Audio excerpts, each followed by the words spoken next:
Real star Upendra ಅವರು toxic cinema ಬಗ್ಗೆ ಪ್ರಶಂಸೆ ವ್ಯಕ್ತಪಡಿಸಿದ್ದಾರೆ. ಚಿತ್ರವನ್ನ ವೀಕ್ಷಿಸಿದ ಅವರು ಸೋಷಿಯಲ್ ಮೀಡಿಯಾದಲ್ಲಿ ವಿಮರ್ಶೆಯನ್ನು ಹಂಚಿಕೊಂಡಿದ್ದು, ಅದಕ್ಕೂ ವೀಕ್ಷಕರಿಂದ ವಿಭಿನ್ನ ಅಭಿಪ್ರಾಯಗಳು ವ್ಯಕ್ತವಾಗಿವೆ.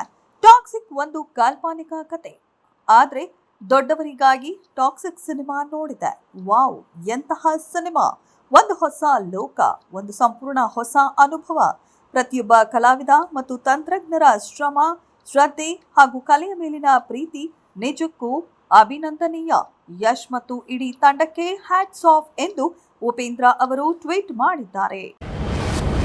ದೇಶದಲ್ಲಿ ಸುಗಮ ರೈಲು ಸಂಚಾರ ಮತ್ತು ಸರಕು ಸಾಗಾಣಿಕೆಗಾಗಿ ಕೇಂದ್ರ ಸರ್ಕಾರ ಘೋಷಿಸಿರುವ 7 ಅತಿ ಸಾಂದ್ರತೆಯ ಚತುಷ್ಪಥ ಮೇಲ್ದರ್ಜೆಗೇರಿಸುವ ರೈಲ್ವೆ ಯೋಜನೆಯಲ್ಲಿ ಕರ್ನಾಟಕದ ಒಂದೇ ಒಂದು ಮಾರ್ಗವನ್ನ ಸೇರಿಸದೇ ಇರುವುದು ತೀವ್ರ ಅನ್ಯಾಯದ ಪರಮಾವಧಿ ಎಂದು ಮೂಲಸೌಕರ್ಯ ಅಭಿವೃದ್ಧಿ ಸಚಿವ ಎಂಬಿ ಪಾಟೀಲ್ ತೀವ್ರ ಆಕ್ರೋಶ ವ್ಯಕ್ತಪಡಿಸಿದ್ದಾರೆ.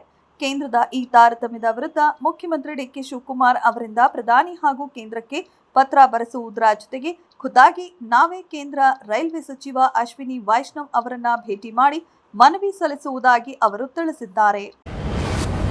ಜನವರಿಯಲ್ಲಿ ನಡೆದ ಹಿಂದಿನ ಸಮೀಕ್ಷೆಯಲ್ಲಿ ಎನ್ಡಿಎ 352 ಸ್ಥಾನಗಳನ್ನು ಪಡೆಯಲಿದೆ ಎಂದು ಅಂದಾಜಿಸಲಾಗಿತ್ತು. ಪ್ರಸ್ತುತ ಸಮೀಕ್ಷೆಯಲ್ಲಿ ಈ ಸಂಖ್ಯೆ 326ಕ್ಕೆ ಇಳಿದಿದ್ದು, ಆಡಳಿತಾರೂಢ ಮೈತ್ರಿಕೂಟದ ಸ್ಥಾನಗಳಲ್ಲಿ 26ರಷ್ಟು ಕುಸಿತ ಕಂಡುಬಂದಿದೆ.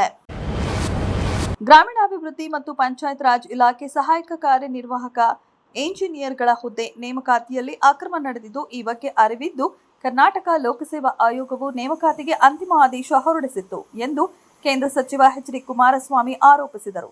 ಪ್ರಿಯಾಂಕ್ ಖರ್ಗೆ ಅವರು ಈ ಹಿಂದೆ ಇಲಾಖೆಯ ಸಚಿವರಾಗಿದ್ದರೂ ಅಕ್ರಮದ ಹೊಣೆ ಹೊತ್ತು ಅವರು ಈಗಿನ ಸಚಿವ ಸ್ಥಾನಕ್ಕೆ ರಾಜೀನಾಮೆ ನೀಡಬೇಕು ಎಂದು ಒತ್ತಾಯಿಸಿದರು.